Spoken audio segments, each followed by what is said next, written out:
Hello there and welcome to another new bike day. Today I'm testing out the A20E folding bike by a company called ADO.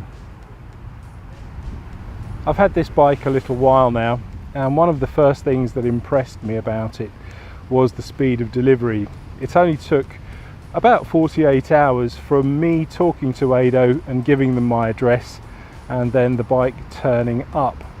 Now they have basically three kind of distribution hubs, one in Poland, one in Germany, so that's fantastic if you're over there on mainland Europe.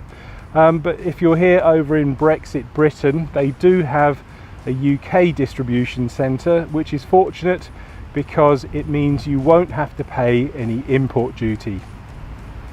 Once I started unpacking the bike from the box, I could see that there was quite a lot that came with it. Obviously you had the battery charger and the mains lead. You also had a little pack of tools so that you could put the bike together.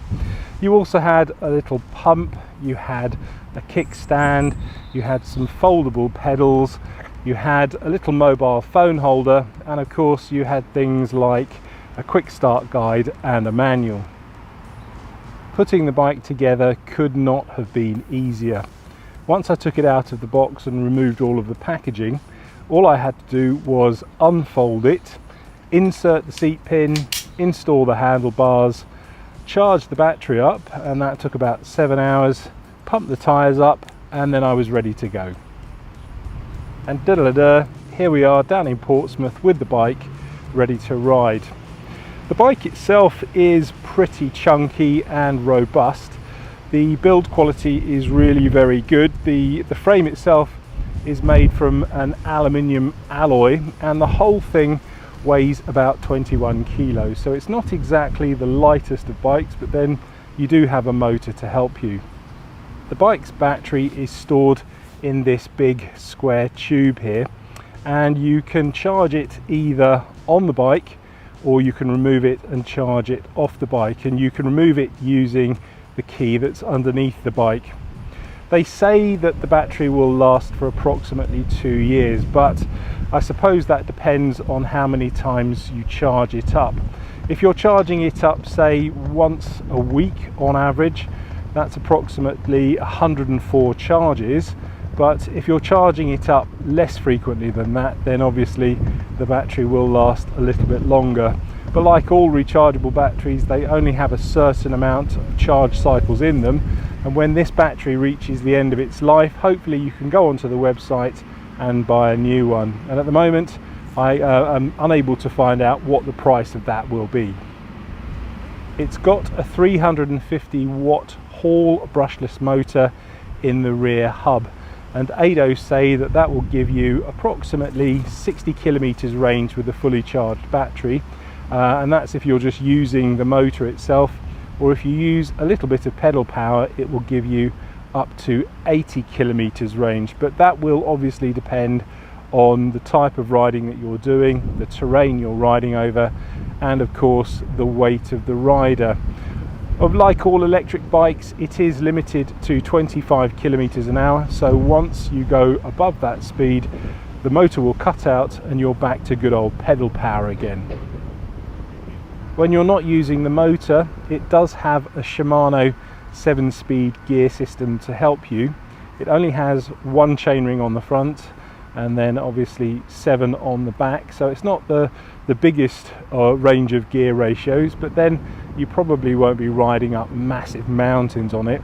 More or less I would imagine you'd be riding on flat roads with little inclines of maybe 2 or 3%. As you can see, the wheels on this aren't your traditional spoked wheel.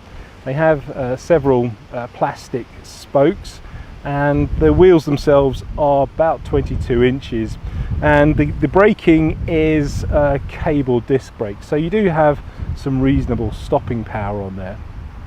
It has some suspension on the front forks, and it also has some suspension on the seat post here. It's IPX5 waterproof rated, so you can ride it reasonably confidently in the rain. And it also has a clever little energy recovery system, which I would assume recharges the battery a little bit when you're riding downhill or just coasting along.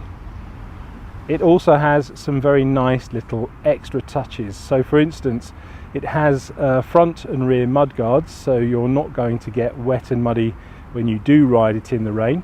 If you're riding in the dark, it also comes with lights. Now the front light on here is powered by the bike's internal battery, and the rear light is just a regular, fairly cheap little plastic light that's powered by AA batteries. But for me, the really good thing about the little extras is this USB charging port here, and that's just in case you're using your mobile phone as a cycling computer or for navigation. We all know how quickly they run out of power, and with this you can plug it in and you can be confident that it will last pretty much all day. Now this bike has been designed as a commuter bike. So basically, if you want to just pop out and do a few errands like riding down the shops or something, or if you need to get to work and you need to go on the train, you can ride to the railway station, put the bike on the train, take it off again, ride to your destination and get there without being all hot and sweaty. Now of course this is a folding bike, and ADO reckon that you can fold it in 10 seconds, although every time I've tried to do it, it's taken a little bit longer, and it's not the most elegant thing to fold. But yes, okay, strictly speaking, it does fold down, and it does pack down into a smaller space than it was when it was unfolded. Riding it, the bike does feel very, very smooth and very, very comfortable. I have to admit that I'm very, very pleasantly surprised. I can also feel that the motor is doing, I would say, about 70% of the work, which is ideal if you want to get to where you're going without being all hot and sweaty. But if you want to ride a bike and get some exercise and do a bit of a workout, then unfortunately this bike is not for you. There are a couple of things about this bike that I don't like, and the main one is the seat pin. Unfortunately, when I ride it, it seems to sink down into the tube, and that may have a lot to do with me exceeding the maximum weight. I've managed to do a bodge where I put some sandpaper in there to increase the friction, and that seems to fix it. But then by contrast, my other half, who's considerably lighter than me, she can ride this bike no problem. The other thing that I don't like about it is that there does seem to be a little bit of a lag with the motor sensing when you need a bit of power, and that's going to be an issue perhaps when you're at traffic lights or you want to get away from traffic. There's a bit of a delay there.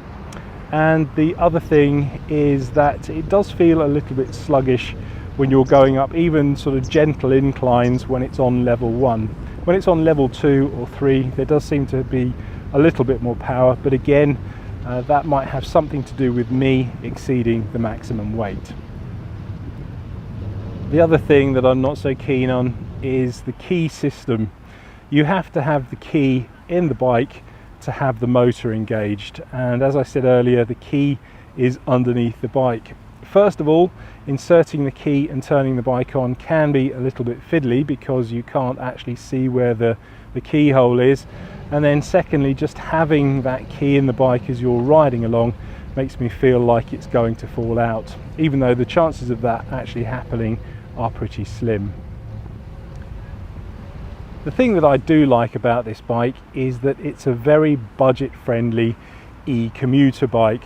You can go onto the ADO website and buy it for $850 or £615, and it will turn up at your house 48 hours later.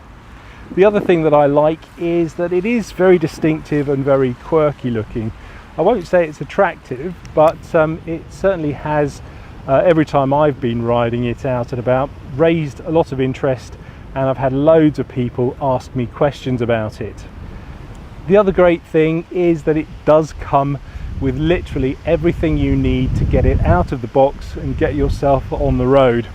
Okay, granted, the tools aren't the highest quality tools, and the pump is very plasticky and very flimsy, but it will do its job and get you out on the road. And if you stick with the bike for any length of time, you can always go out and upgrade them.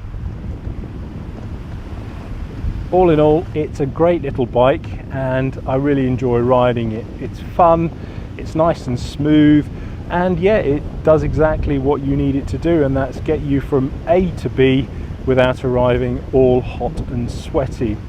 If you'd like to know more information about this bike, I will leave a link to the ADO website in the description below, and yeah, you can go on there and find out a bit more. And if you decide to buy one, yes, it will be an affiliate link, so it will help the channel out, but it won't cost you anything more.